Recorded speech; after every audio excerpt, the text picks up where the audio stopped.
Hello, this is Catherine from Accelerated Reader Reading Books for You. Today I will be reading Chapter 62 from Two Worlds, a novel of friends and foes from strange places by Laura T. Lee. Before I begin reading, I would like to give a big thanks to the author for sending me this book to read on my channel. In the description below, I've included links where you may find and purchase this book. Don't forget to like and subscribe. Chapter 62. It was noon, and the city of Los Angeles had woken up. Naturally, there was the confusion before the chaos. Undoubtedly, people had risen out of bed hearing screams, the clanging of metal, and the occasional roaring. What they thought was causing the commotion, Lily could never guess. A movie in the making?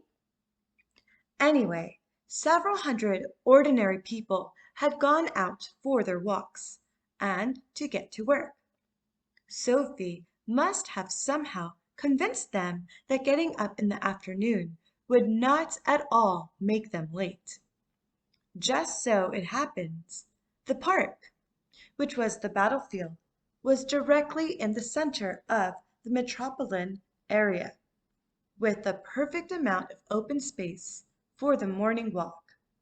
In fact, almost everyone who took their walks went to the park. How convenient and unfortunate. So, the first 200 or so people came out of their homes, refreshed and ready for the day, only to find out, ta-da! The park was filled with dragons and screaming armed people, half with pointy ears and half who looked very, very small. Not exactly your best wake-up call. If Sophie had sent out a danger vibe, it hadn't worked long. Lily had watched more than enough action movies as a kid to imagine the chaos that was about to happen. And she was right. The people started to shriek and scream and call the police. And of course, they were all running away. To make things worse, the dragons, who preferred to be in open spaces so they could easily spot running targets, all charged after them. So now 200 people were being chased by 1,000 dragons, who were being followed by a mix of 2,000 dwarves and elves, whacking each other with their favorite weapons. Lily sighed, grabbing her friends, which included a very dazed Stacy. She dashed after the mess. The rampaging chaos had flowed onto the roads, causing a major traffic jam and, of course, more screaming. The honking of horns collided with the rest of the racket to create an absolutely ear-splitting noise. The dragons roared and started to flip cars over. "Spread out," Lily told her friends. Since she and her friends were at the end of the crowd, she attacked as many dwarves as she could to make it easier to get to the dragons.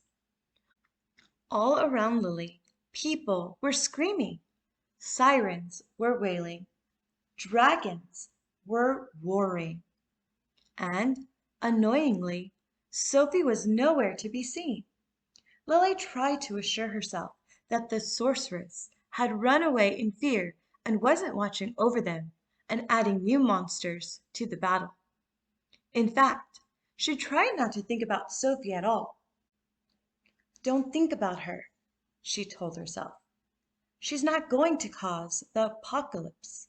Don't think about Sophie. Too late. Lily tried to shake all thoughts of the evil sorceress out of her mind and focused on the problem at hand. However, she tiring, and the dwarves were just as strong as ever. So the best she could do was defend herself. Her friends seemed to be having the same problem, as she dodged a flying axe and tried to catch her breath. The unusual roar of gunfire startled her. The police had arrived. Hundreds of officers pulled up in shiny cruisers and filed out, screaming orders into walkie-talkies and fumbling to load their weapons, and doing whatever else it is that frightened police do. Helicopters soared overhead, firing at the dragons, which was useless since the bullets bounced right off the dragon's hard scales. Lily hated the thought that the police were wasting good weaponry on the dragons. She sheathed her sword and ran toward the police officer that seemed to be screaming the most orders. "You need better weapons to defeat those creatures. Can you stop the helicopters?" she yelled.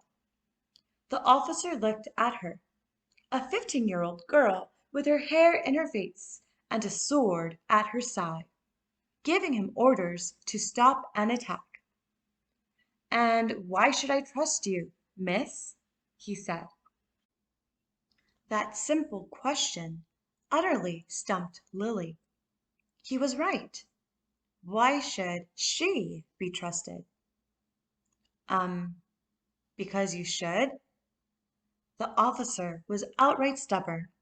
"Sorry, but I'm the one who's giving orders here, not you," he said crossly.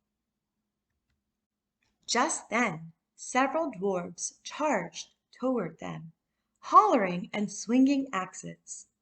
Lily stepped forward, knocked the weapons out of their hands, swung her sword, and in several seconds the dwarfs were flat on the ground. As Lily turned back, a dragon swiped at her and barely missed. So she had no further time to chat. She looked over her shoulder and snarled, "Just do it!" at the officer.